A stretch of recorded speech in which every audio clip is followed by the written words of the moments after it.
They told her she would never dance again. They said her body was too broken, her spirit too shattered. But when the Alpha King watched her move across that banquet floor, something ancient and inevitable clicked into place, and the most powerful wolf in existence fell to his knees. The rain never stops in the Mistwood Hollows. It's a constant, dreary companion that turns the ground into thick, sucking mud and makes every step feel like a battle. Sable pulls her tattered shawl tighter around her thin shoulders, but it does nothing to keep out the damp that has seeped into her very marrow. The cottage she lives in, if it can even be called that, is more of a lean-to, cobbled together from discarded timber and moss-covered stones. The roof leaks in 3 places. She has clay pots positioned to catch the drips, and their rhythmic plink, plink, plink is the soundtrack to her existence. She is 23 years old, and she feels ancient. Sable is an omega, born under the spring moon with a gift that should have made her treasured. Omegas in the Mistwood pack are dancers, living embodiments of grace and fluidity. Their movements during the sacred moon ceremonies bind the pack together, their bodies channeling the pack's energy, translating raw emotion into physical poetry. A skilled Omega dancer can calm territorial disputes, ease tensions, bring healing to fractured bonds. They are sacred, revered. She was supposed to be one of them. The scar runs from her left hip down to her knee, a thick, ropey thing that pulls her skin tight with every step. It throbs on cold days, which is every day in the Hollows. The injury happened when she was 17, just before her bonding ceremony with Garrett, the pack's head enforcer. They had been climbing the Widow's Ridge together, a tradition for newly promised pairs. She had been laughing, drunk on young love and the future stretching golden before them. Then the rocks gave way. The fall shattered her femur in 3 places. The pack healer did what she could, but the bone healed crooked. Sable's left leg is now slightly shorter than her right, her gait forever uneven. She limps. For anyone else, it would be an inconvenience. For an Omega dancer, it was a death sentence. Garrett stayed with her through the recovery, his jaw tight, his eyes growing more distant with each failed attempt she made to dance. She tried. Gods, how she tried. But her body would not obey. Where there should have been fluid grace, there was only jerking, stuttering movement. Her balance was gone. The pain made her gasp and stumble. The other Omegas whispered behind their hands. The pack elders shook their heads in pity. On the night of the harvest moon, 6 months after her fall, Garrett performed the rite of dissolution in front of the entire pack. He stood before her, his face carved from stone, and spoke the ancient words that severed their bond. "You are incomplete," he said, his voice echoing in the ceremonial circle. "I release you from your promise. I release you from this pack's expectations. You are unbound." The pain of a broken bond is said to be worse than physical death. Sable believes it. Something inside her shattered that night, something that never healed. The shame was unbearable. She couldn't meet anyone's eyes, couldn't stand the pity, the relief on their faces that it wasn't them, that they weren't the broken one. So she left the main village and came here, to the very edge of the territory, where the mist is so thick you can barely see your hand in front of your face, where no one has to look at her failure, where she can disappear. She survives by weaving baskets from the marsh reeds and leaving them at the edge of the village before dawn. Someone, she never knows who, leaves a few coins or a loaf of bread in exchange. She speaks to no one. No one speaks to her. She is a ghost, a cautionary tale, a reminder of how quickly fortune can turn. The rain continues to fall. Sable sits on her creaking cot, rubbing her aching leg, and tries not to remember what it felt like to dance. The memories come whether she wants them or not, especially on nights like this when the pain in her leg makes sleep impossible. Sable lies on her thin mattress, staring at the water-stained ceiling, and lets herself remember when she was whole. She had been gifted. Everyone said so. From the time she could walk, her body moved with an otherworldly fluidity. Her mother, Mora, had been a renowned Omega dancer in her time, and she recognized the signs immediately. By age 5, Sable was already learning the basic forms. By 10, she was outperforming Omegas twice her age. By 15, the pack elders were calling her a once-in-a-generation talent. The dance of the Omegas wasn't like human dancing. It was deeper, primal, connected to the wolf spirit that lived inside them all. When Sable danced, her eyes would shift to her wolf's amber, her movements becoming something beyond human capability. Spine curving in ways that should have been impossible, body flowing like water over stone. She could feel the pack's energy, their emotions, their bonds, and she could weave them together with her movement. She was a living thread stitching the community into something stronger than its individual parts. Garrett had noticed her during the Spring Awakening Festival when she was 16. He was 22, already marked for leadership, strong and handsome with dark copper hair and eyes like green glass. When he approached her after her performance, she felt like her heart would burst from her chest. He courted her properly with the old traditions, bringing gifts to her mother, walking with her through the sacred grove, learning her favorite flowers. When he asked her to be his mate, to bind their lives together, she had said yes without hesitation. She loved him. She loved the future she saw in his eyes. They would be a powerful pair, the enforcer and the sacred dancer. Their children would be blessed. Their lives would be full of purpose and belonging. The Widow's Ridge climb was supposed to seal their bond, a private ceremony between promised mates. The ridge was sacred ground where the pack's founders had first claimed this territory. Couples who reached the summit together were said to have the moon's blessing. She remembers the exact moment it happened. They were 3/4 of the way up, laughing about something. She can't even remember what now. Garrett was ahead of her, reaching back to help her over a tricky outcropping. She took his hand, placed her foot on what looked like solid rock, and felt the world drop away beneath her. The fall lasted only seconds, but it felt like hours. She remembers the rush of air, the sensation of weightlessness, Garrett's shout of horror, then the impact, a white-hot explosion of agony that turned her vision to static. She remembers screaming. She remembers the wrongness of her leg, the way it bent at an angle that made her stomach heave. She remembers Garrett's face above her, pale with shock, as he howled for help. The pack healer, Miriam, did everything she could. She set the bone, splinted the leg, gave Sable herbs for the pain that made her float in and out of consciousness for days. But the damage was too severe. When the splints finally came off 3 months later and Sable tried to stand, she nearly collapsed. Her left leg wouldn't bear weight properly.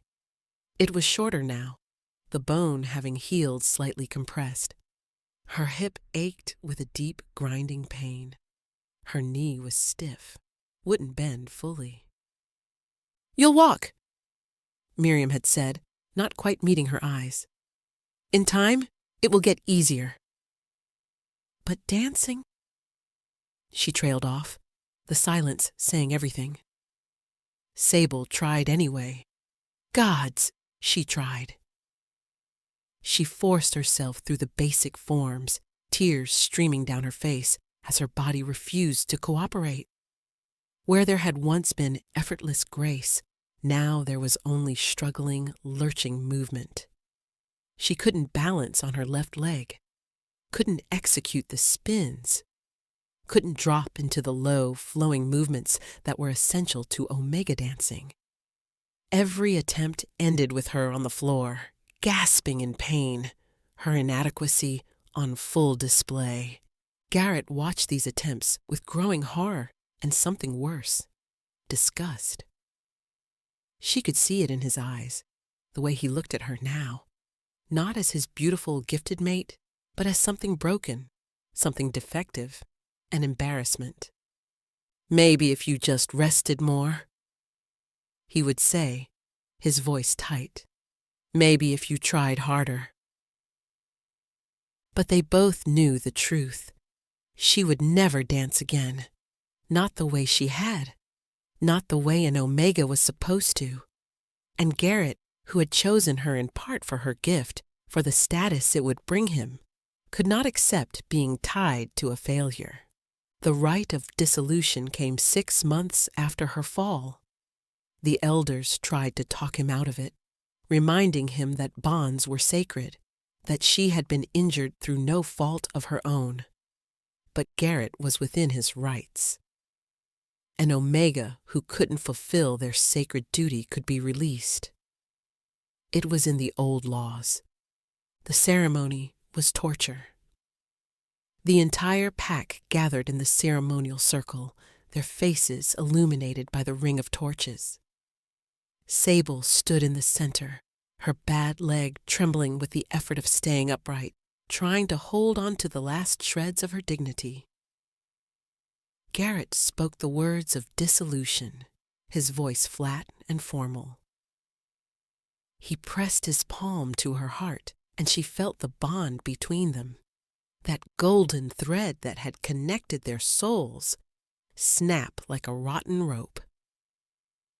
The pain dropped her to her knees. She heard someone crying and realized dimly that it was her. The pack members looked away, unable to watch her grief. Only Garrett remained stone-faced, impassive. "You are incomplete," he said, the final ritual words. "I release you."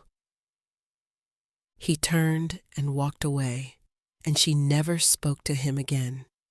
The pounding on her door comes just after dawn, violent enough to rattle the flimsy wooden frame. Sable jerks awake from a fitful sleep, her heart hammering. No one comes here.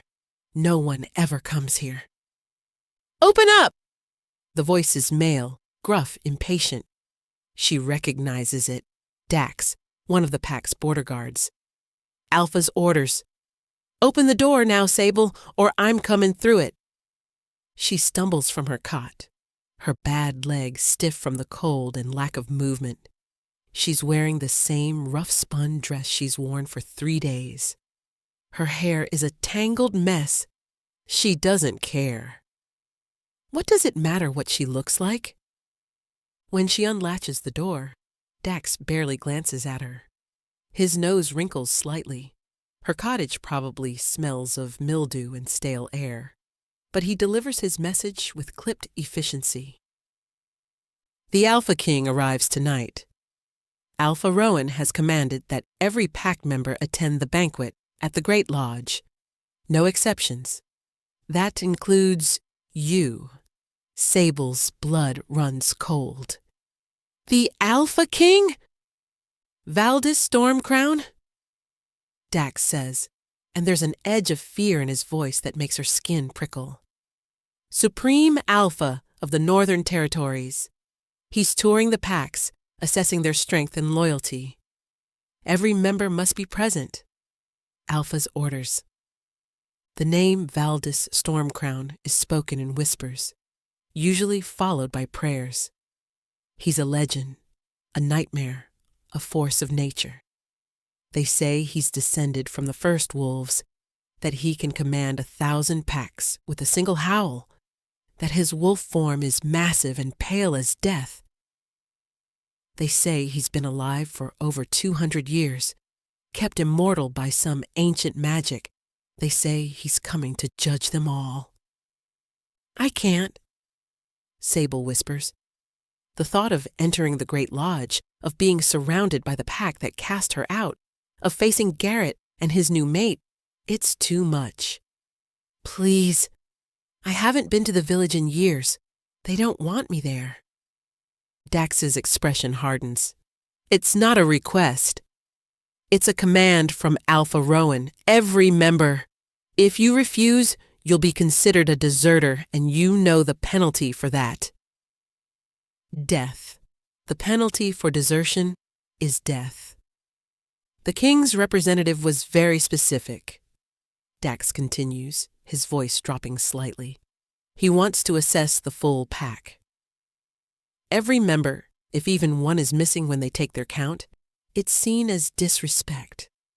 And disrespecting the Alpha King. He doesn't finish the sentence. He doesn't have to.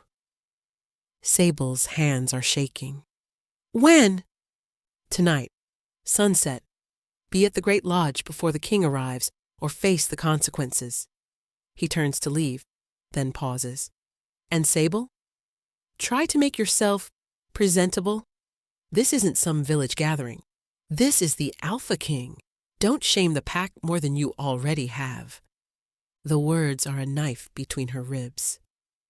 He walks away, leaving her standing in the doorway, the morning mist swirling around her feet like cold fingers. She should refuse, should let them come for her. Death might be kinder than what awaits her tonight. The stares, the whispers, the pity mixed with contempt. Garrett will be there. His new mate, a beautiful Omega named Thalia, will be there. All the wolves who watched her fail, who watched her be discarded, will be there. But the instinct for survival is stronger than pride. She's not ready to die. Not yet. Sable spends the day in a fog of anxiety. She has no proper clothes. Everything she owns is rough and worn, suitable for a hermit, but not for a royal banquet. She does what she can, washes herself in the cold water from the rain barrel, combs the tangles from her dark hair, digs out her least patched dress, a deep forest green that used to fit her properly, but now hangs loose on her thin frame. She stares at herself in the cracked piece of mirror she keeps for no reason she can name. The woman looking back is a stranger.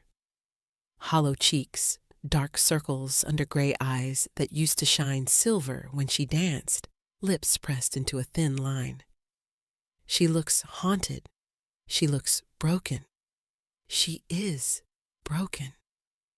As the sun begins to set, painting the misty sky in shades of amber and blood, Sable forces herself to begin the long walk to the village.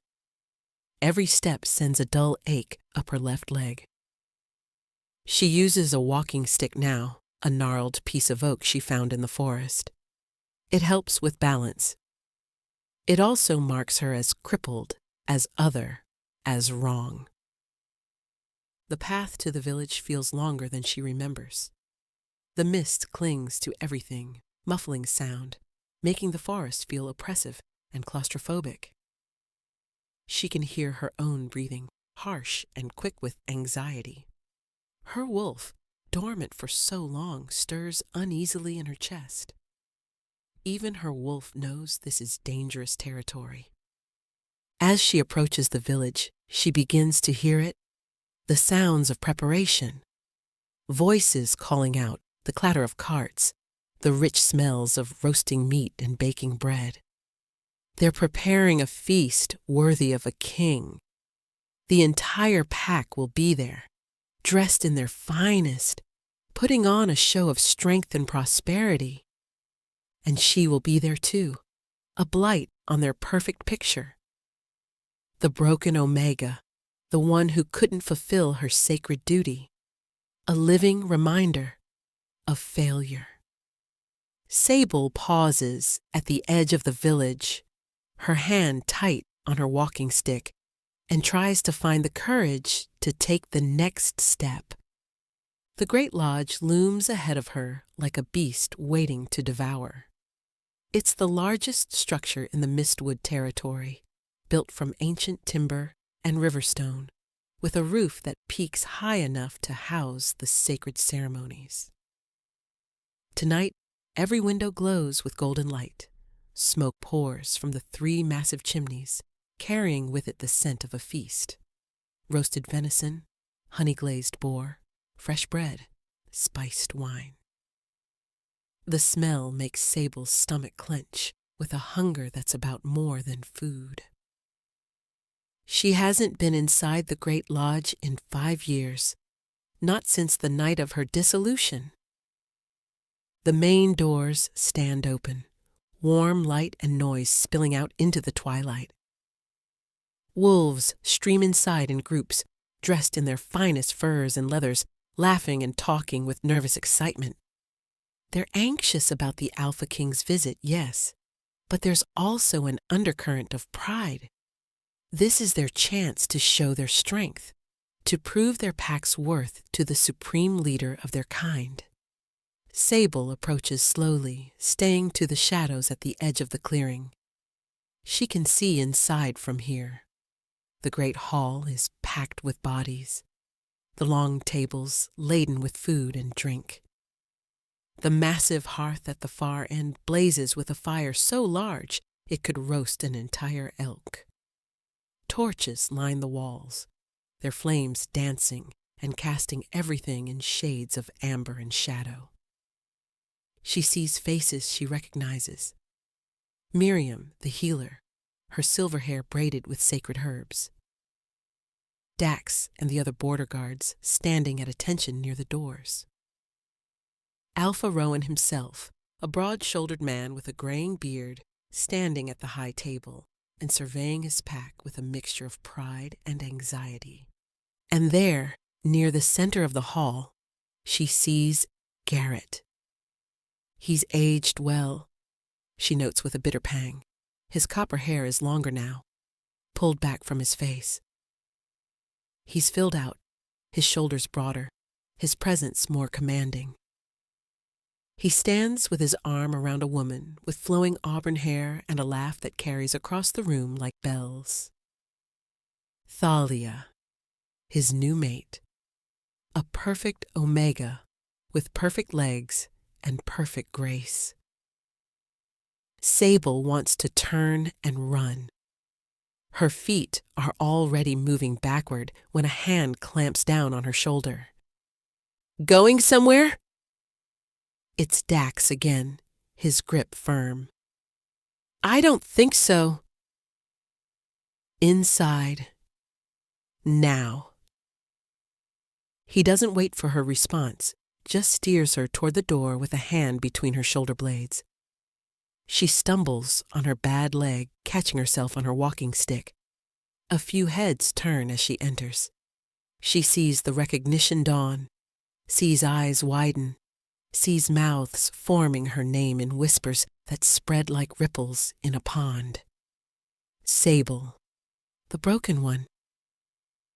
What is she doing here? The heat hits her first, after years of the perpetual cold of her cottage. It's overwhelming, oppressive. The noise is worse. Dozens of conversations, laughter, the crackling of the fire, the clatter of dishes and mugs. It batters against her like waves. She feels exposed, naked despite her clothes. Every eye feels like a brand. Dax deposits her near a corner, far from the high table but still visible. Stay here.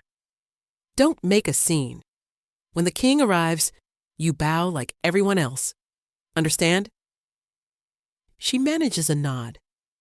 He leaves her there, and she presses her back against the cold stone wall, trying to become invisible. Her walking stick is an anchor, the only solid thing in a world that feels like it's tilting beneath her feet. From her position, she can see nearly everything.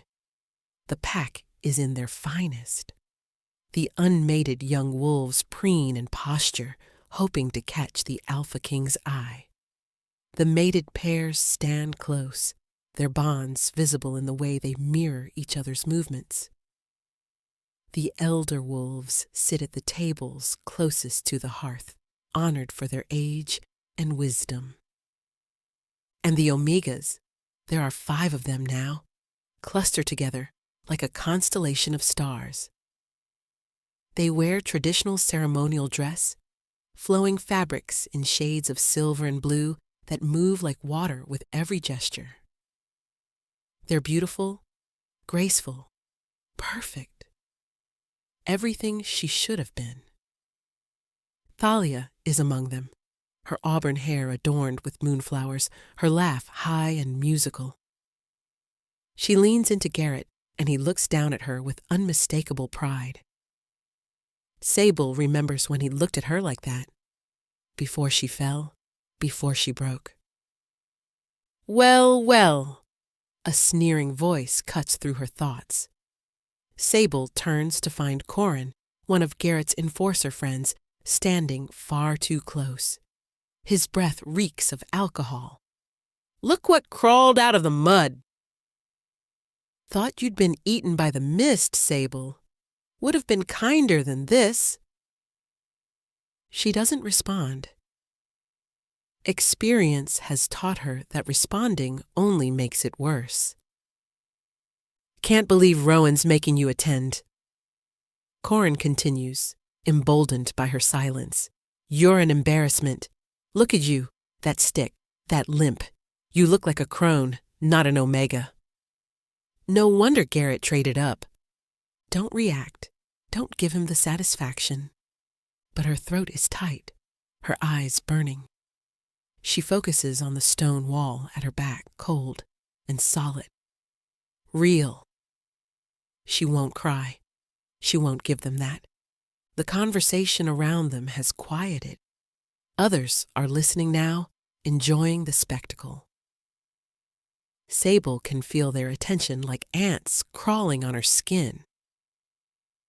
I heard the king wants to see all the omegas dance tonight. Another voice chimes in. It's Leanna, one of the young females, her tone dripping with false sweetness. Wonder if they'll make you try, Sable. That would be entertaining. Please, Corin scoffs. She can barely walk. Watching her try to dance would be like watching a 3-legged deer try to run. Pathetic. Laughter ripples through the nearby crowd. Sable's fingernails dig into her palms. Her wolf snarls inside her chest. But there's nothing she can do. They're right. She is pathetic. She is broken. She can't defend herself because the accusations are true. Suddenly, a deep, resonant horn sounds from outside, 3 long notes that cut through the noise and freeze everyone in place.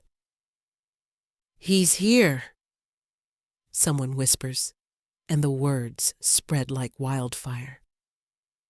The Alpha King is here.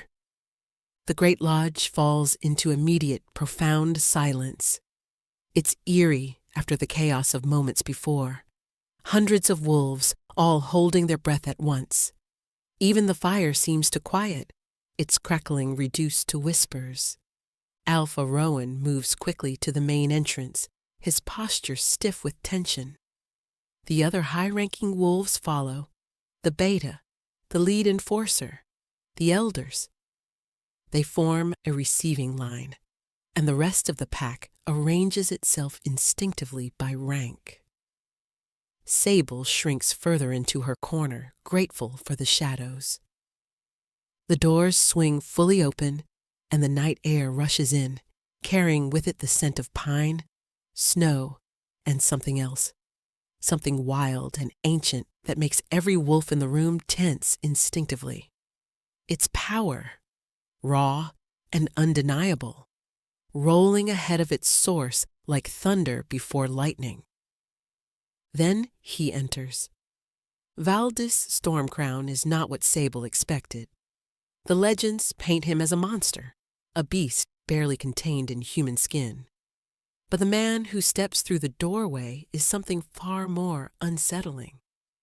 He's beautiful in the way that glaciers are beautiful, in the way that winter storms are beautiful. Deadly and perfect and utterly inhuman. He's tall, taller even than the largest wolves in the Mistwood pack, with a lean, predatory build that speaks of coiled strength. His hair is the color of new snow, not white blonde, but actually white, falling past his shoulders in a straight, heavy curtain. His skin is pale as birch bark, and his eyes. Gods, his eyes! They're the color of amber, but not the warm amber of autumn. This is the cold amber of ancient tree sap, of insects frozen mid-flight for eternity. They scan the room with a detached, calculating intensity, assessing, measuring, finding them all wanting. He wears black from throat to boot, leather and wool, simple but clearly expensive, decorated only with silver clasps in the shape of wolves' heads. A heavy fur cloak falls from his shoulders, the pelt of some massive white beast Sable doesn't recognize. At his hip hangs a sword, not ceremonial, but battle-worn, the leather grip dark with use. He is terrifying. He is magnificent, and he looks utterly, profoundly alone. Sable recognizes that look. She's seen it in her own reflection every day for 5 years. It's the look of someone who has been separate from the world for so long that they no longer remember how to be part of it. Despite his power, despite his authority, despite being surrounded by an entourage of 6 massive wolves who are clearly his personal guard, Valdis Stormcrown is isolated in a way that has nothing to do with physical distance. Alpha Rowan drops to one knee, his head bowed. Alpha King, the Mistwood Pack welcomes you. Our territory, our strength, our loyalty, all are yours to command. The rest of the pack follow suit in a wave, dropping to their knees in submission. Sable does the same, grateful that the movement hides her from view. Her bad leg protests, a sharp spike of pain shooting up her thigh, but she grits her teeth and bears it. Valdis surveys the kneeling pack with those cold, amber eyes. When he speaks, his voice is a low rumble that seems to resonate in Sable's chest. Rise! They do, a rustling of fabric and leather. Valdis moves deeper into the hall, his guards flanking him. Despite his size, he moves with a fluid grace that makes Sable's throat tight with envy. This is how alphas are supposed to move. Perfect control, perfect balance, perfect predatory power. I've heard much of the Mistwood Pack, Valdis says, his gaze traveling over them. Your territory is rich, your hunters skilled, your loyalty. He pauses, and the silence stretches uncomfortably. Your loyalty remains to be proven. Alpha Rowan's face pales slightly, but he manages a tight smile. Of course, Alpha King. We've prepared a feast in your honor, our best food, our finest entertainment. We wish only to prove our worth to you. Valdis's expression doesn't change. He allows himself to be escorted to the high table, to the seat of honor that has been prepared for him. His guards take positions around him, their expressions stone hard and watchful. As the feast begins to resume, cautiously, nervously, Sable watches the Alpha King from her shadowed corner. Everyone else is watching him too, but their gazes are filled with fear and ambition. They see his power, his authority, his ability to elevate or destroy them with a single word. But Sable sees something else. She sees the way he holds himself apart even as he sits among them. The way his responses to Alpha Rowan's attempts at conversation are brief, distant. The way his eyes constantly scan the room, not with interest, but with a kind of weary obligation, as if this is just another performance he's required to attend in an endless series of performances. He's going through the motions of leadership, of authority, but there's something missing, something hollow at his core. She recognizes it because she feels it too, that sense of being fundamentally disconnected from everything around you, of playing a role while the real you withers away in isolation. For just a moment, their eyes meet across the crowded hall. Sable freezes, pinned by that amber gaze. It lasts only a heartbeat before someone steps into his line of sight, breaking the connection. But in that brief instant, she could have sworn she saw something flicker in those cold eyes. Recognition, maybe, or curiosity. Then the moment is gone, and she's just a broken Omega in the corner again, and he's the most powerful wolf in existence, and the distance between them is infinite. The feast continues. Wine flows. Voices grow louder as fear gives way to forced celebration.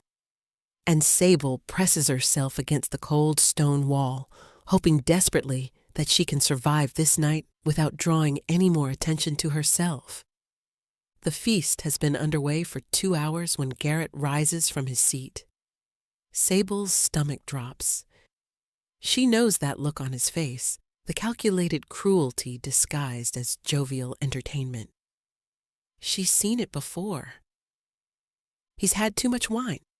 His cheeks are flushed, his movements slightly loose. Thalia sits beside him, her auburn hair catching the firelight, her expression one of amused anticipation. She knows what's coming too. "Alpha King!" Garrett calls out, his voice booming across the hall. Conversations die down. All eyes turn toward him. "If I may be so bold," Valdis regards him with those cold amber eyes, his expression unreadable. "Speak." "We've provided food and drink worthy of your station," Garrett continues, warming to his performance. "But the Mistwood Pack has always been known for more than just our hunters and fighters, our Omegas." He gestures grandly to the cluster of 5 beautifully dressed Omegas, are legendary for their sacred dances. It would be our honor to perform for you, a demonstration of the grace and power that binds our pack together. Alpha Rowan, clearly nervous but unwilling to contradict his lead enforcer in front of the king, nods quickly. "Yes, of course. Our Omegas would be honored to dance for you, Alpha King.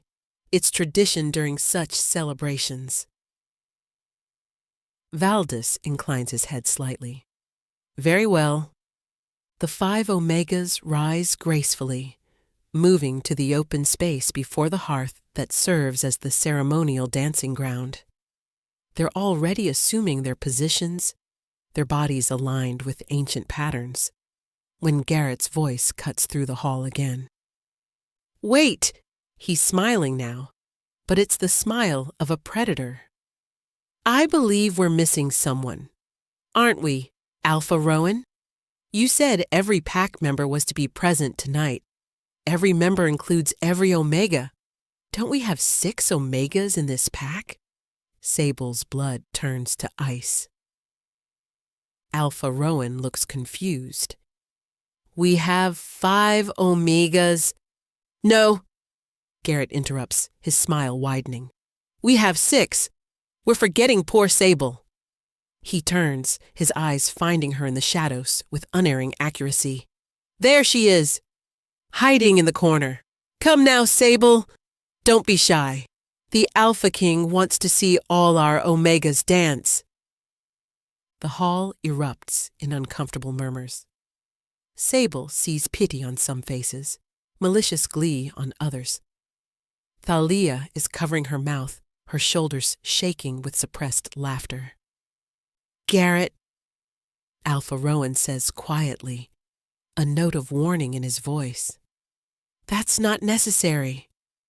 But Alpha, Garrett says, his tone dripping with false innocence. The king asked to see our Omegas. Sable is an Omega. Technically. Would you have us lie to the Alpha King by omission? I'm sure he wants to assess all our pack's strengths. The pause before strengths is deliberate, venomous. Valdis's gaze has shifted to Sable now, along with everyone else's. She feels like an insect pinned to a board. Her walking stick trembles in her grip. I don't... She starts, her voice barely audible. I can't. Can't. Corin chimes in from across the hall, his voice loud and mocking. Come now, Sable. Are you refusing a direct request made in front of the Alpha King? That sounds like disrespect to me. It would be educational, Thalia adds, her sweet voice carrying clearly. For the king to see all types of Omegas in our pack. The functional ones and the broken ones. The cruelty is breathtaking.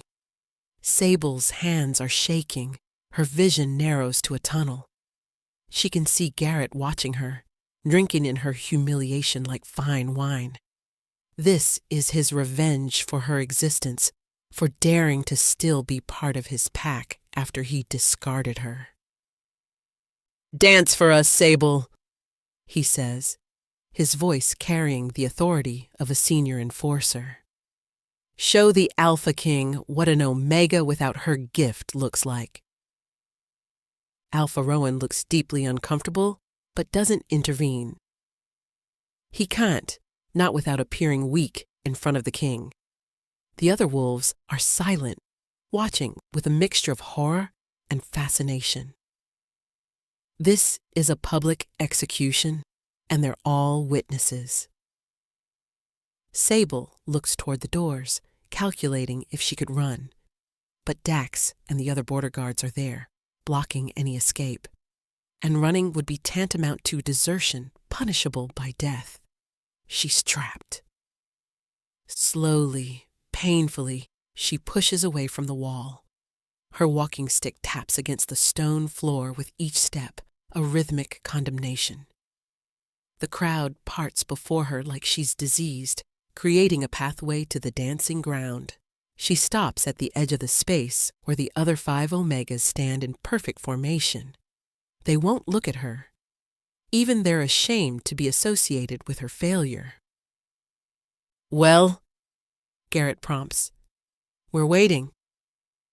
Sable looks out at the sea of faces. Some are openly laughing now. Others look away, unable to watch. She finds Valdis at the high table, and his expression gives away nothing. Those amber eyes are fixed on her with an intensity that makes her skin prickle. She thinks about refusing, about accepting death over this final humiliation. But survival is a stubborn thing. Her hands release the walking stick. It clatters to the floor, impossibly loud in the quiet hall. Without its support, she sways slightly. Her bad leg throbs in protest. She can't balance properly, can't assume any of the traditional starting positions. The sacred dances require perfect symmetry, perfect balance. She has neither. Somewhere in the crowd, someone snickers. Sable closes her eyes. She doesn't want to see their faces anymore. Doesn't want to see Garrett's satisfaction, or Thalia's contempt, or the Alpha King's cold assessment. If this is to be her final humiliation, let it be over quickly. The drums haven't even started. Traditional Omega dances are performed to rhythmic drumming, but she can't wait, can't stand here a moment longer being stared at. So she moves. For the first 3 heartbeats, it's exactly as bad as they expected. Sable's bad leg buckles slightly as she tries to shift her weight. Her arms, raised in what should be a graceful opening gesture, shake with the effort of balance. She stumbles, catches herself, and hears the sharp intake of breath from the crowd. It's pity mixed with satisfaction. See? She's broken. This is painful to watch. Garrett's laugh cuts through the silence. Perhaps we should spare the king this. But something is happening. Something Sable doesn't understand. She's given up trying to perform the traditional movements. Her body can't do them. The precise turns, the symmetrical poses, the fluid transitions. So instead, she surrenders to the pain. She lets the limp become part of the movement.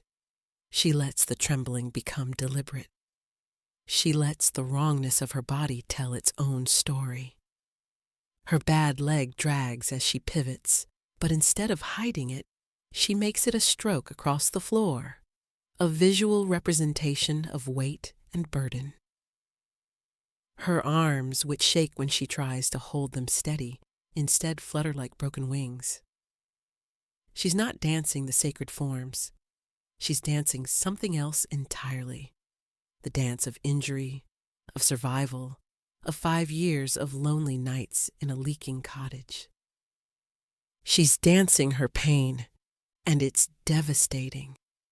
The laughter dies in the hall.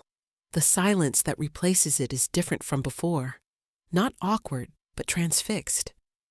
Sable, her eyes still closed, doesn't notice. She's lost somewhere inside herself, in a place where the shame has burned away to something rawer.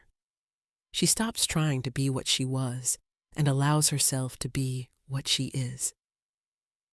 Her movements are asymmetrical, imperfect, strange. Where the traditional Omega dances are about harmony and balance, hers is about imbalance, about struggling, about the terrible beauty of something broken that refuses to die. She falls, actually falls, to one knee, and instead of scrambling up in embarrassment, she makes it part of the narrative. She rises slowly, painfully, the way she's risen every morning for 5 years. She reaches toward the ceiling with trembling hands, not in graceful supplication, but in desperate yearning for something forever out of reach. The other Omega's dances speak of unity and strength.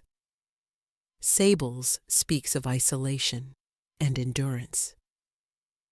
There's no music, but she can hear rhythm anyway. The rhythm of her own heartbeat, her own breathing, the whisper of her dress against the stone floor. She spins, and the spin is lopsided, off-center, but somehow that makes it more powerful. She's a broken compass, pointing toward something that exists only in the geography of loss. She doesn't realize she's crying until she tastes salt. The tears stream down her face, but she doesn't stop moving. She can't stop. Something has cracked open inside her, 5 years of buried grief pouring out through her imperfect body. This isn't performance. This is exorcism. And then, at the peak of a movement, reaching up with both arms, her bad leg extended behind her in a twisted version of a traditional pose, she feels it. The bond. It hits her like lightning, like falling off a cliff, like dying and being born in the same instant. A golden thread, brilliant and undeniable, snaps into place in her chest, connecting her to. Her eyes fly open. Valdis Stormcrown is standing. The Alpha King has risen from his seat at the high table, his chair knocked backward in his haste. His face, previously a mask of cold indifference, is transformed. His eyes have gone wide, the amber burning like flames. His mouth is slightly open in shock. His hands grip the edge of the table so hard the wood creaks. He's staring at Sable like he's seeing the sun for the first time. And she can feel him. Gods, she can feel him. His shock, his disbelief, his desperate, aching recognition. The golden thread between them hums with energy, growing stronger with every passing second. It's a mate bond. The ancient, undeniable bond that marks two souls as destined for each other. But that's impossible. Mate bonds are rare, precious things, and they don't happen to broken omegas and alpha kings who are separated by infinite chasms of power and status. Yet it's there, real, undeniable. Sable stands frozen mid-movement, her arms still raised, tears still wet on her cheeks. She's vaguely aware that she's stopped dancing, that the hall is dead silent, that everyone is staring not at her anymore, but at the Alpha King. Valdez takes a step forward, then another. He moves like a sleepwalker, like a man under a spell. His guards move to intercept him, confused, but he waves them off without looking. His eyes never leave Sable. "You!" he says, and his voice is rough, stripped of its cold authority. "You!" He crosses the space between them in long strides. The crowd scrambles to get out of his way. When he reaches her, he stops an arm's length away, as if afraid that touching her might prove she isn't real. "How?" He cuts himself off, visibly struggling for control. His hand comes up, trembling slightly, reaching toward her face. "Your dance. What you were doing. I felt..." His voice cracks. "I've searched for 200 years, and you were here, hidden in the mist, dancing broken things." Sable can't speak, can barely breathe. The bond is singing between them, a frequency that resonates in her bones.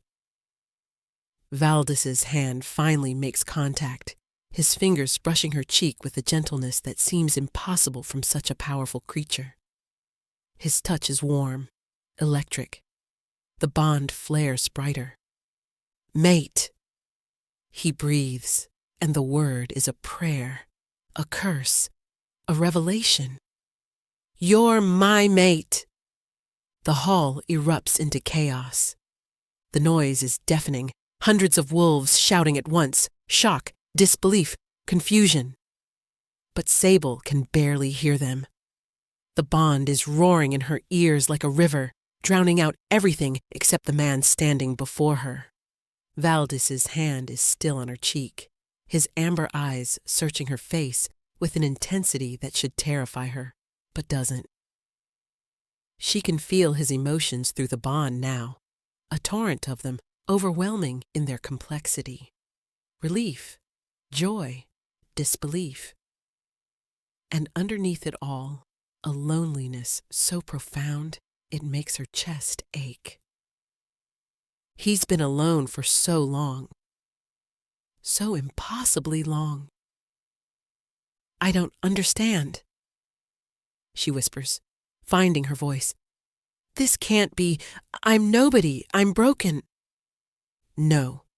The word comes out fierce, almost angry. His other hand comes up to cup her face between his palms. "No, you are everything. You are the piece of me that's been missing for 2 centuries. I felt it the moment you began to dance. The void in my chest. It's gone. For the first time in my existence, I am whole." Behind them, Alpha Rowan has found his voice.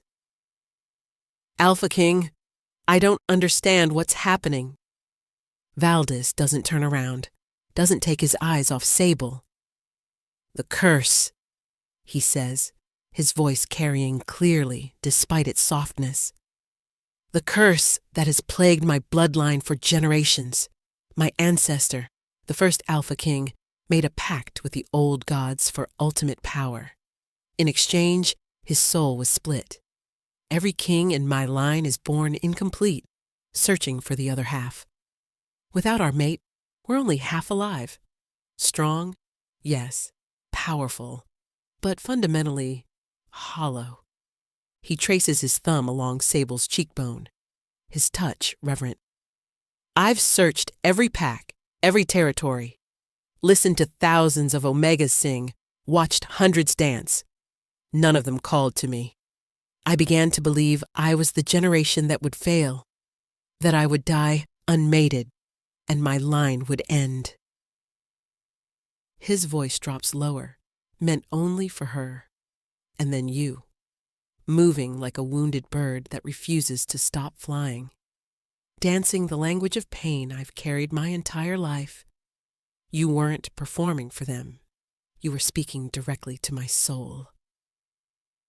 Sable's legs are trembling. The adrenaline that carried her through the dance is fading, leaving her shaky and overwhelmed.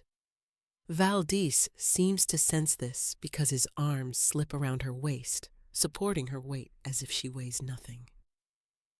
The bond between them strengthens with the contact, becoming a living thing that winds through her chest and into his.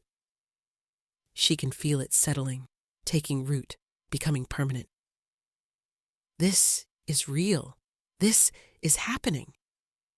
But she forces herself to think through the chaos in her mind. But I'm not. My leg. I can't dance properly. I can't fulfill an Omega's duties. Your leg, Valdis says. And now there is anger in his voice, but it's not directed at her. His gaze shifts finally to take in the hall full of staring wolves. His eyes find Garrett with laser precision. You rejected her because of her leg? Garrett has gone the color of old snow. He's backed up several steps, his earlier bravado completely evaporated. She couldn't perform the sacred dances. She couldn't. She just did. Valdis's voice is as cold as his eyes. She performed the most sacred dance I've ever witnessed. The dance of survival. The dance of a soul that refused to break even when everything conspired to break it. The temperature in the hall seems to drop 10 degrees. And you cast her aside. You performed a rite of dissolution on your true mate because she had a limp. I didn't know I couldn't have known. Garrett is sweating now, despite the sudden cold. You should have known that an Omega's worth isn't measured by perfect pirouettes. Valdis snarls. You should have known that true strength isn't the absence of injury, but the refusal to surrender to it. You should have known. He cuts himself off, visibly fighting for control. When he speaks again, his voice is dangerously soft. But you didn't. Instead, you humiliated her. You forced her to dance tonight to shame her, to punish her for the crime of existing after you discarded her. The silence in the hall is absolute. No one dares to breathe. Valdis looks down at Sable again, and his expression transforms.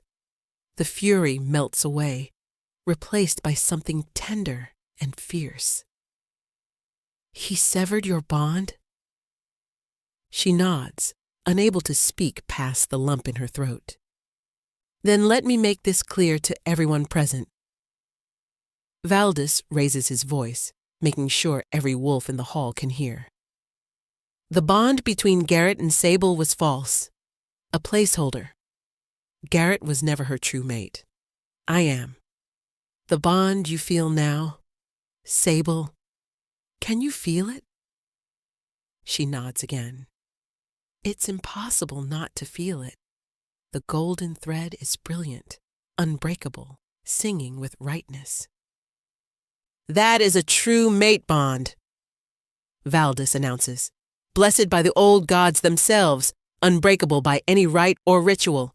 Sable is my destined mate, my Luna, my queen, and anyone who has harmed her has harmed me." His gaze sweeps the hall, and wolves drop their eyes immediately, terrified. His attention settles on Garrett, on Thalia standing beside him, looking like she might faint, on Corin and the others who mocked Sable earlier. "You will answer for this," Valdis says quietly. "Not now. Not tonight. But you will answer." He turns back to Sable, and his expression softens again. "Can you walk, or should I carry you?" What? "We're leaving," he says simply. "You're not spending another moment in this place that caused you such pain. My territory is in the northern mountains. It's your home now, our home. But I don't have anything. My cottage—" "Burn it," Valdis says flatly. "You'll never go back there. Anything you need, I'll provide. Anything you want, I'll give you. You'll never be cold again, never be hungry, never be alone." His voice cracks slightly on the last word. "Neither of us will be alone ever again." Sable looks around the hall, at the sea of shocked faces, at Garrett, whose expression has gone from terror to something like dawning horror as he realizes what he's lost, at Alpha Rowan, who looks like he's aged 10 years in 10 minutes, at the 5 perfect Omegas who stand frozen in their formation, their perfect beauty suddenly meaningless in the face of what she's just been revealed to be. Queen, Luna, the Alpha King's destined mate. It's absurd, impossible, a fairy tale. But the bond doesn't lie. And when she looks back at Valdis, at the desperate hope in his ancient eyes, she knows it's true. "Yes," she whispers. "Take me home." Valdis sweeps his fur cloak from his shoulders and wraps it around Sable, the massive white pelt engulfing her smaller frame. The gesture is possessive, protective, and unmistakably final. She's his now, marked by his scent and his claim. But before they leave, he turns back to face Alpha Rowan. His voice, when he speaks, carries the full weight of his authority. Not just an alpha, but the Alpha King, supreme leader of all wolf packs in the Northern Territories. "Alpha Rowan of the Mistwood Pack, you failed in your most fundamental duty." Rowan drops to one knee immediately, his head bowed. "Alpha King, I dash. You allowed one of your Omegas to live in squalor for 5 years. Valdis continues, his voice cutting. You permitted your pack members to abuse and humiliate her. You stood by tonight while your lead enforcer orchestrated her public degradation.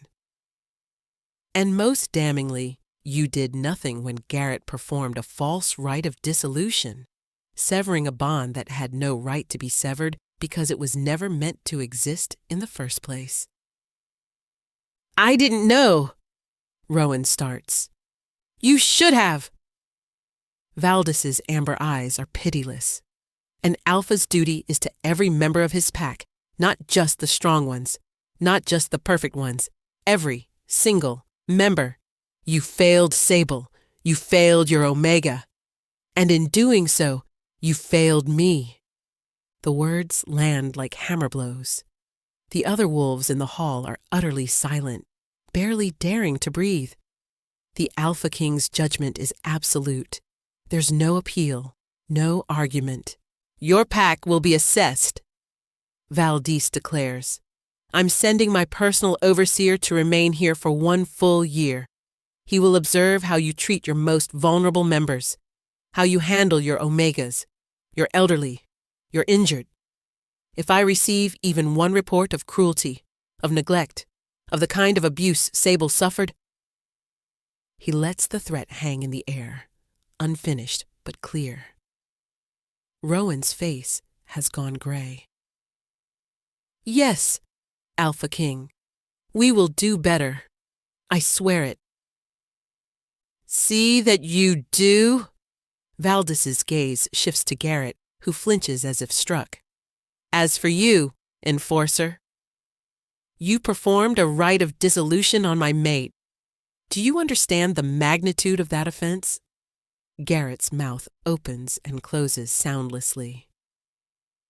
Thalia has actually backed away from him, distancing herself from the consequences about to fall. In the old laws, Valdis says, his voice dropping to a dangerous purr, the punishment for severing a true mate bond is death. Slow death, painful death, death that serves as a warning to anyone who might consider such an atrocity. Garrett collapses to his knees, his face crumbling. Please, I didn't know. I couldn't have known she was... You didn't know because you never bothered to look past her injury, Valdis snarls. You saw a broken leg and decided that made her worthless. You felt no bond with her, Garrett, because she was never meant to be yours. But you should have honored her anyway, should have protected her. Instead, you cast her out like garbage, and then... His voice rises. Then you dared to humiliate her again tonight for your own amusement. Sable feels Valdis's rage through the bond, hot and terrible. She can sense how much he wants to kill Garrett, how his wolf is demanding blood for the suffering his mate endured. But she can also feel his control, iron hard, keeping the beast chained. He's waiting for something, waiting for dash. Sable. He turns to her, and his eyes have softened again. He hurt you, rejected you, shamed you. By rights, his life is forfeit, but you're the one who suffered, so you're the one who decides. What would you have me do with him? Every eye in the hall turns to her. The broken Omega given the power to destroy the man who destroyed her. Sable looks at Garrett. Really looks at him. He's terrified, trembling, tears streaming down his face. He's pathetic, and she realizes, with a clarity that's almost startling, that she feels nothing for him. Not hatred, not anger, not even satisfaction at seeing him brought low. He's just irrelevant. Let him live, she says quietly. Garrett's head jerks up, hope flaring in his eyes. But, Sable continues, her voice growing stronger. He's to be stripped of his position as lead enforcer, reduced in rank to the lowest position in the pack. He'll understand what it feels like to be at the bottom, to be looked down upon, to be forgotten. She takes a breath, feeling Valdis's pride through the bond.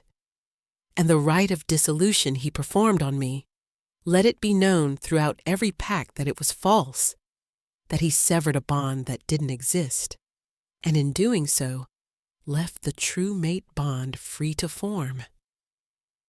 He didn't reject me. He simply failed to be what he never could have been. The distinction is important. It reframes the narrative. Garrett didn't cast aside the Alpha King's mate. He was simply never her mate to begin with. He's not a villain in her story anymore. He's just a footnote, a minor character who misunderstood his role. As for Thalia, Sable looks at the auburn-haired Omega, who shrinks under her gaze. She's not responsible for Garrett's choices. Let her be. Valdis nods slowly. Wise, he murmurs. Merciful. These are the qualities of a true Luna. He addresses the hall again, his voice ringing with authority. You heard your queen. Garrett, you're demoted. Report to Alpha Rowan tomorrow to receive your new assignments. Consider yourself fortunate that Sable has more grace than you deserve." He turns to Corin and the others who participated in mocking Sable. "As for the rest of you, I'll remember your faces. I'll remember your cruelty. And if I ever hear that you've treated anyone in your pack the way you treated her, I'll return. And I won't be as merciful as she is." The threat hangs in the air. No one doubts he means every word. Valdis gathers Sable closer, supporting her weight. "We're done here," he says to his guards. "Prepare to depart." As they move toward the doors, Sable catches one last glimpse of Garrett. He's still on his knees, his face buried in his hands, his shoulders shaking. Thalia stands apart from him, her expression calculating, already trying to determine how to distance herself from his fall from grace. Sable feels a flicker of pity, just a flicker. Then it's gone. She leans into Valdis's warmth, into the solid strength of the mate bond, and doesn't look back. The journey to the northern mountains takes 3 days, but Sable barely registers the passage of time. She rides in a specially made litter, cushioned with furs and protected from the wind, but Valdis spends most of the journey walking beside her, his hand never far from hers. The mate bond hums between them constantly, a living warmth in her chest. When they finally arrive at Icefang Hold, Sable is struck speechless. The fortress rises from the mountainside like it grew there naturally, carved from the same white stone as the peaks around it. It's enormous, a sprawling complex of towers and halls that seems to go on forever. But it's not cold or forbidding. Golden light spills from countless windows, and she can see gardens, actual gardens at this altitude, protected by glass structures that catch and hold the sun's warmth. "Home," Valdis says simply, watching her face. "Our home now." The pack that greets them is nothing like the Mistwood wolves. These northern wolves are larger, their features sharper, their eyes holding the wisdom of ancient bloodlines. But what strikes Sable most is how they look at Valdis, not with fear, but with genuine reverence and affection. And when he introduces her as their Luna, as his true mate, they drop to one knee, not in terror, but in respect. "Welcome, Luna," says an elderly woman with silver hair braided with ice crystals. "We've waited so long for you. So very long." Sable is given chambers that are larger than the entire village square in Mistwood. The bed is massive, piled with furs and silks. There's a bathing room with hot water piped in from volcanic springs deep in the mountain. There are clothes, beautiful dresses in jewel tones, soft leather boots, fur-lined cloaks. There are servants who treat her with deference and warmth, who don't stare at her limp, who don't whisper behind their hands. It's overwhelming. For the first 3 days, Sable barely leaves her chambers. She's not quite a prisoner. Valdis has made it clear she's free to go anywhere, do anything. But she's paralyzed by the sheer impossibility of her new life. How does a hermit Omega become a queen? How does someone who lived in a leaking cottage adjust to being served by dozens of attendants? Valdis is patient. He doesn't push. He comes to her chambers each evening, sits with her by the fire, and just talks. He tells her about his life, about the loneliness of being king, about the weight of living for 2 centuries, watching everyone you care about age and die while you remain unchanged. "I've had friends," he says one night, staring into the flames. "Allies, People I respected, but never equals. Never someone who understood what it feels like to carry this emptiness until you. Sable, curled in a chair across from him, wrapped in furs, finds her voice. You felt empty too? Always. His amber eyes meet hers. The curse doesn't just split the soul, it leaves a void. Everything I've accomplished, every pack I've united, every battle I've won, it all felt hollow. Like I was going through the motions of being alive without actually living. I thought that's just what existence was. A long, cold march toward an eventual end. That's exactly... Sable's breath catches. That's exactly how I felt.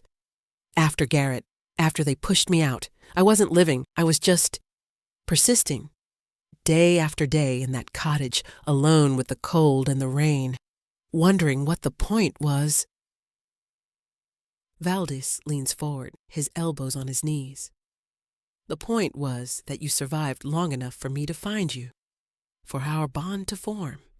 The old gods don't make mistakes, Sable. Your injury, your rejection, your suffering. I'm not going to insult you by saying they were gifts. They were terrible, and they should never have happened. But they made you who you are. They gave you the strength to dance that dance, to speak the language of pain that only I could understand. Tears slip down Sable's cheeks. I thought I was broken. You were broken, Valdis says gently. But so was I. And somehow, our broken pieces fit together perfectly. That night, he asked permission to sleep beside her, not to claim her, not to consummate the bond, but just to be close. She agrees, and they lie together in the massive bed, the mate bond humming contentedly between them. Sable falls asleep with her head on his chest, listening to his heartbeat, and for the first time in 5 years, she doesn't dream of falling. The healing is gradual. Valdis brings her books from his extensive library. He shows her the glass gardens where mountain flowers bloom year-round. He introduces her to his most trusted advisors, who treat her with genuine respect. He has the royal physician examine her leg, not to fix it, but to help manage the pain. Special salves that reduce inflammation, gentle exercises that improve her mobility, a new walking stick carved from ironwood, balanced perfectly for her height and gait. I don't want to change you, he tells her. I want to help you be the best version of yourself.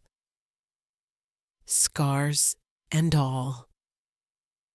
Slowly, Sable begins to believe him, begins to believe that she might actually belong here, that this isn't a dream that will shatter when she wakes.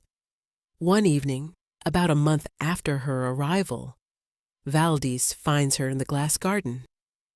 She's been spending more time here, learning the names of the flowers, finding peace in the quiet beauty of growing things. There's something I need to tell you, he says, sitting beside her on a stone bench. About the mate bond. About us. Sable's heart clenches. What is it? The curse, the split soul. It's why I've lived so long, why I'm so powerful. But it's also why I've been so incomplete. The old gods' pact specified that the king and his mate would be born generations apart, that he would search for her across time. When the bond forms, when I finally find my true mate, the curse is fulfilled. And, Sable prompts, sensing there's more. And I'll start aging normally again. I'll still be stronger than average, still long-lived, but not immortal, not eternal. When the bond completes, when we fully claim each other, I become mortal. He takes her hand. I wanted you to know. Wanted you to understand what you're accepting. I'll have maybe another century, if we're lucky. Not forever.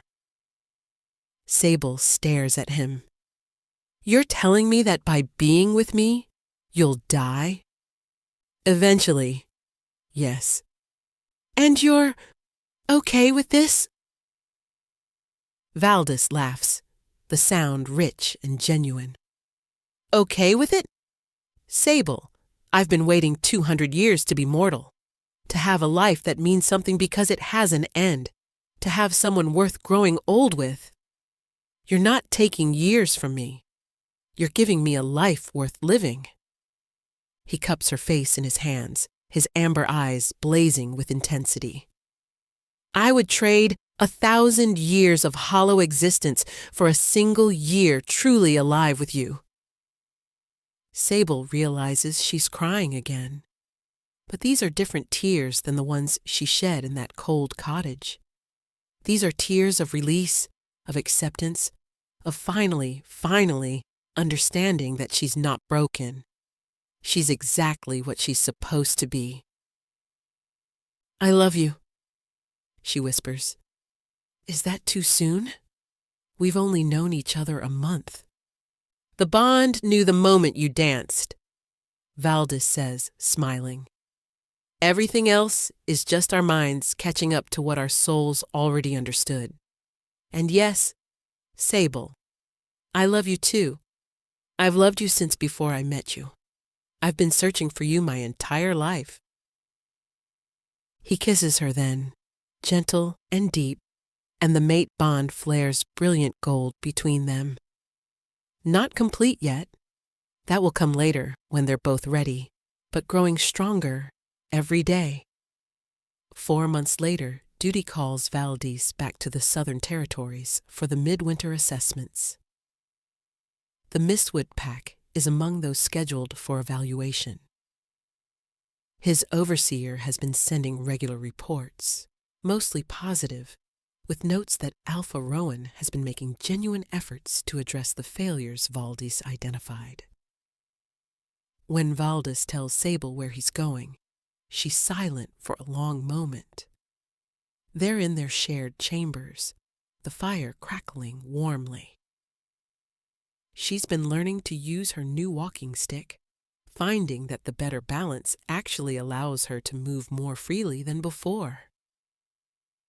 I want to go with you, she says finally. Valdis looks up sharply. You don't have to. I know that place holds nothing but pain for you. I can handle the assessment alone. I know I don't have to. Sable meets his gaze steadily. But I want to. I need to. If I avoid it forever, it becomes this shadow I'm running from. A place that still has power over me. I need to go back and face it. Not as the broken Omega they discarded, but as who I am now. Pride radiates through the mate bond. Valdis crosses to her, taking her hands. Are you sure? Yes, and she is. The fear is there. She won't pretend it isn't, but it's no longer paralyzing. She's stronger now, not because her leg has healed. It hasn't, not really, but because she's healed. The part of her that was broken wasn't her body. It was her belief in her own worth. She doesn't need their validation anymore. But she does need closure. The journey south is different this time. She rides beside Valdis on a gentle mare bred for stability, not in a hidden litter. She wears a dress of deep sapphire blue that marks her clearly as Luna, with Valdis's wolf emblem embroidered in silver thread across the bodice. Her hair is braided with winter roses from the glass garden. She looks like what she is, a queen. When they arrive at Mistwood territory, the entire pack is assembled outside the village, just as Valdis commanded. But this time, they're not there out of curiosity or to impress. They're there because their Luna has returned, and their future depends on how they receive her. Alpha Rowan looks older, grayer. When Sable dismounts, smoothly, with only minimal reliance on her walking stick, he drops to one knee immediately. Luna Sable, we are honored by your return. Please, his voice cracks slightly. Please know that we have changed. We've learned from our failures. You should never have been treated as you were. The fault is mine, and I carry that shame. Sable looks at the assembled pack. She sees fear on many faces, but also genuine remorse on some. The Omegas are there, including Thalia, all bowing deeply. The elders have tears in their eyes. Even some of the warriors who laughed at her that night look ashamed. Stand, Sable says, her voice carrying clearly. All of you, stand. They rise slowly, hesitantly. I'm not here for revenge, Sable continues. I'm here because this is where I'm from. These woods raised me. This pack, for all its faults, it was my home for 17 years. I don't forget that. She moves through the crowd, her walking stick tapping against the frozen ground. They part before her like water. She stops in front of Miriam, the healer, who is openly weeping. You did your best with my leg, Sable says gently. I never blamed you for the outcome. I should have done more, Miriam chokes out. Should have fought harder to keep them from treating you so cruelly. You couldn't have changed anything, Sable says. The change had to come from them and from me. She moves on, stopping before the 5 Omegas. They're trembling, afraid to meet her eyes. I don't blame you, either, she tells them. You were kind to me before. After, you were silent. But silence isn't the same as cruelty. I understand why you couldn't defend me. You had your own positions to protect. One of them, Celine, who was always the gentlest, finally looks up. We're so sorry, Luna. We should have been braver. Maybe, Sable acknowledges. Or maybe you were as trapped in the pack's expectations as I was. Either way, it's past. I release you from any guilt. Then she sees him. Garrett, he stands at the very back of the crowd, as far from the center as possible. His copper hair is duller now, his shoulders hunched. He's wearing the rough clothes of a common pack member, his enforcer's leathers long since stripped away. He looks like he's aged 10 years and 4 months. Beside him stands Thalia, but there's distance between them now. No touching, no closeness. Their bond, whatever it was, has clearly frayed. Sable walks toward him. Valdis stays close, a silent, protective presence. But he doesn't interfere. The crowd holds its breath. When she stops in front of Garrett, he can't meet her eyes. Look at me, Sable says quietly. He does, slowly. His green eyes are haunted, filled with regret so deep it's almost tangible. I forgive you, Sable says simply. Garrett's face crumples. Don't. Please. I don't deserve. No, she interrupts. You don't. But I'm not doing this for you. I'm doing it for me. I forgive you because holding on to anger would poison me, not you. I forgive you because the life I have now is so much better than anything I could have had with you. I forgive you because you're irrelevant to my happiness. The last words land with quiet finality. Not cruel, just true. She studies him for a moment longer. This man who once meant everything to her, and feels nothing but distant pity. I hope you learn from this, she says. I hope you become better. But whether you do or not, it's no longer my concern. She turns away from him, back to Valdis, who is watching her with unmistakable pride and love. She slips her hand into his, feeling the warmth of the mate bond surge between them. I'm ready to go home now, she tells him. As you wish, my love, Valdis murmurs. They walk back toward their horses together, leaving Garrett and the rest of the pack behind. Sable doesn't look back, not once. She's done with this place, not because she's running from it, but because she's grown beyond it. The broken Omega who left here 4 months ago is gone. In her place stands Luna Sable's storm crown, and she has far more important things to do than dwell on the past.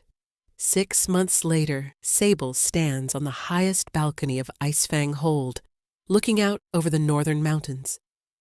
The sun is setting, painting the snow-covered peaks in shades of rose gold and lavender. The air is cold, but not bitter, the kind of crisp cold that makes you feel alive rather than frozen. Behind her, through the glass doors, she can hear the sounds of the evening feast. Laughter, music, the warm rumble of conversation. The northern pack is celebrating the spring equinox, and she should be inside with them. She will be in a moment. But first, she needs this, a moment of quiet reflection. She thinks about the cottage in the Mistwood Hollows, about the leaking roof and the cold that never left, and the loneliness that was her only companion. About the girl who lived there, who believed she was worthless because her body didn't work the way it was supposed to. That girl's gone. Not erased, but transformed. The scars are still there, on her leg, on her heart. But they're part of her story now, not the end of it. She hears the glass doors open and knows without looking that it's Valdis. The mate bond always tells her when he's near, a warm pulse in her chest that says, home, safe, whole.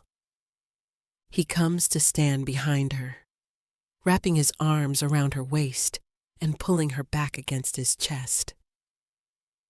She leans into him, feeling his warmth seep through the layers of her clothes. His chin rests on her shoulder, his breath warm against her ear. What are you thinking about? He asks softly. Everything, she says. Nothing. How strange it is that the thing I thought would destroy me, my injury, my inability to dance properly, was actually the key to finding you, to finding this life. The old gods work in mysterious ways, Valdis murmurs. They break us in exactly the right places so that we can fit together. Sable turns in his arms to face him. His amber eyes are soft in the fading light, his ancient, powerful face gentle when he looks at her. Do you regret it? She asks. Trading immortality for mortality? For me? Not for a single second. He tucks a strand of hair behind her ear. I've lived more in the past 6 months with you than I did in 2 centuries alone. Every moment has color now, has meaning, has joy. His thumb traces her cheekbone. You gave me life, Sable. Real life. How could I possibly regret that? She stretches up to kiss him, pouring all her love and gratitude and wonder into it. The mate bond flares brilliant between them, complete now, unbreakable. When they pull apart, Valdis rests his forehead against hers. Besides, he says with a smile. We have years ahead of us. Decades, maybe a full century if we're lucky. What should we do with all that time? Live, Sable says simply. Just live. Together. Together, he echoes, and the word is a promise, a vow, a benediction. They stand there for a while longer, wrapped in each other and the growing darkness, watching the stars begin to emerge in the vast northern sky. The mountains stretch out before them, beautiful and harsh and eternal. Sable thinks about the journey that brought her here, about falling off a cliff and shattering her leg, about being rejected and cast out, about 5 years of isolation and pain, about being forced to dance when she could barely walk, and discovering that her broken movement was the exact frequency needed to call a king across a continent. Her flaw was never a flaw. It was a feature waiting for the right context. Come on, Valdez says eventually, pressing a kiss to her temple. Our pack is waiting. They'll be wondering where their Luna has disappeared to. Let them wonder a moment longer, Sable says, but she's smiling. I'm exactly where I'm supposed to be. They turn together, hands linked, and walk back into the warmth and light of the feast, back into the noise and laughter and belonging, back into a life that once seemed impossible but now feels as natural as breathing. The doors close behind them, shutting out the cold. And Sable Stormcrown, who once believed she was too broken to be loved, steps into her future with the certainty of a woman who has finally come home.